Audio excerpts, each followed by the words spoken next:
the Winter Soldier has finally begun on Disney Plus. Let's talk about it.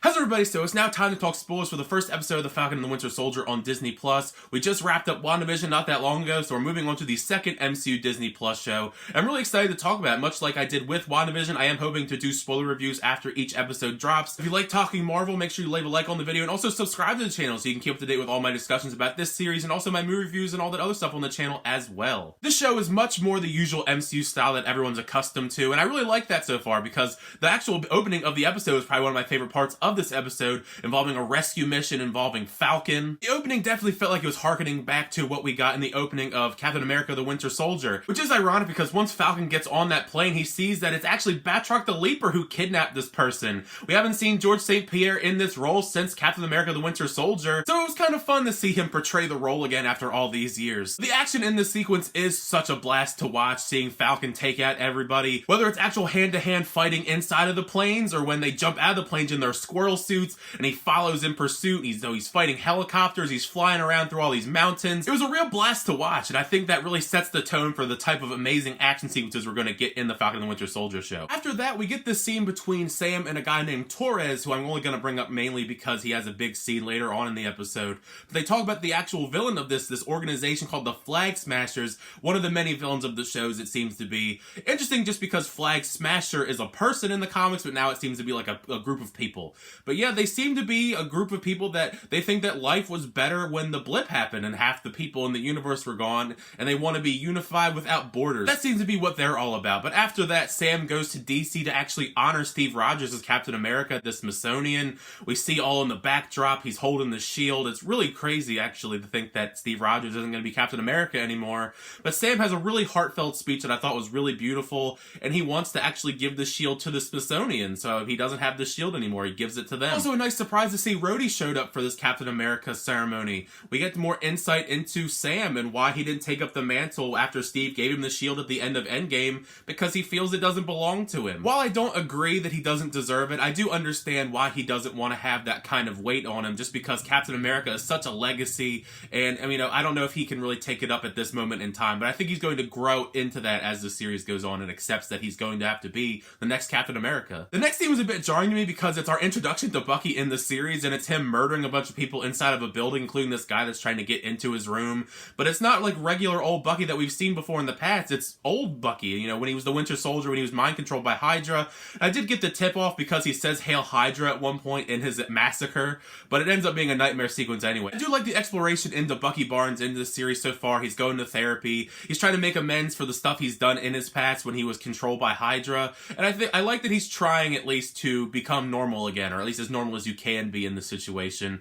Although I did think it was funny that the therapist basically told him like he needs to make some friends so he can at least try and be semi-normal. And it seems like he does kind of take that advice to heart because he goes to Brooklyn and he befriends this older Asian fellow named Mr. Nakajima. They go inside a bar and they seem to have a really nice conversation, and even Mr. Nakajima helps Bucky out and get a date. I actually really like seeing Bucky go on this date with this girl. It was really cute and it was fun. They were drinking beers and playing Battleship, but once that guilt kicked in for Bucky, it seemed to be over as they're asking more questions and that guilt is really sinking into him, and we come to find out that Mr. Nakajima's son was one of those people that Bucky killed. I believe he was the one that was trying to open the door that he kind of killed in cold blood because he didn't really have to kill him if he didn't want to. It's really kind of a downer of an episode when we're exploring both Sam and Bucky's backstories, because then we also get more of Sam's backstory. We get to meet his sister and her nephews that have grown up a lot since the blip, and I thought that was also another really tragic scene as we find out that Sam's sister was really struggling when Sam went away during the snap, and they're basically on the brink of, you know, bankruptcy. They're in a lot of debt and they have to go to the bank and actually try and take out a loan just to survive. Between this and also stuff we got in WandaVision, it really does put into perspective a lot of different things. You know, one is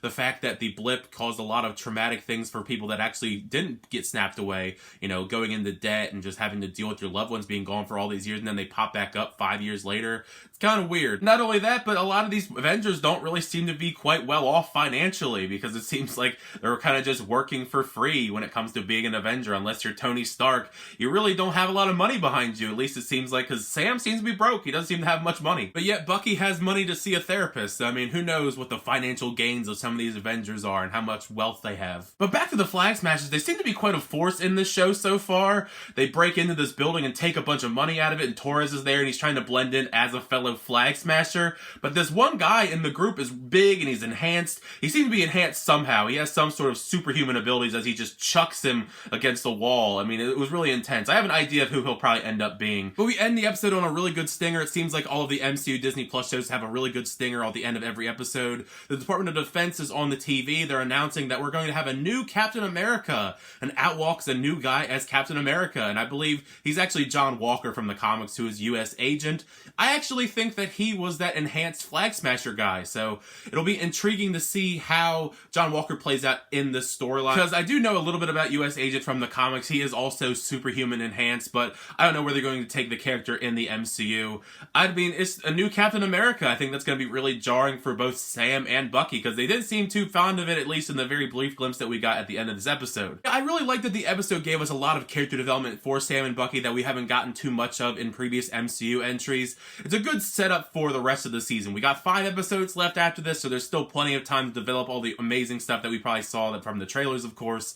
I'm really excited to talk about this show with you guys, so I'd love to know all your thoughts down below when you check out this first episode. What did you think of it? Did you like it? Did you not like it? I'd love to hear some of your theories about what you think is going to happen, because also we have, like Baron Zemo. What's going to be the future with U.S. Agent, I guess John Walker as Captain America? Who's going to end up as Captain America by the end of the show? There's a lot of stuff to talk about in this show, so I'm really excited to talk about it. Leave all your comments all down below, because I love to talk all things movies and TV with you guys. Thank you as always for checking my reviews, though. I really do appreciate it. Make sure you like, hit the subscribe button if you want to keep that movie show reactions, unboxings, and more on the channel. Until next time, I'll see you guys later.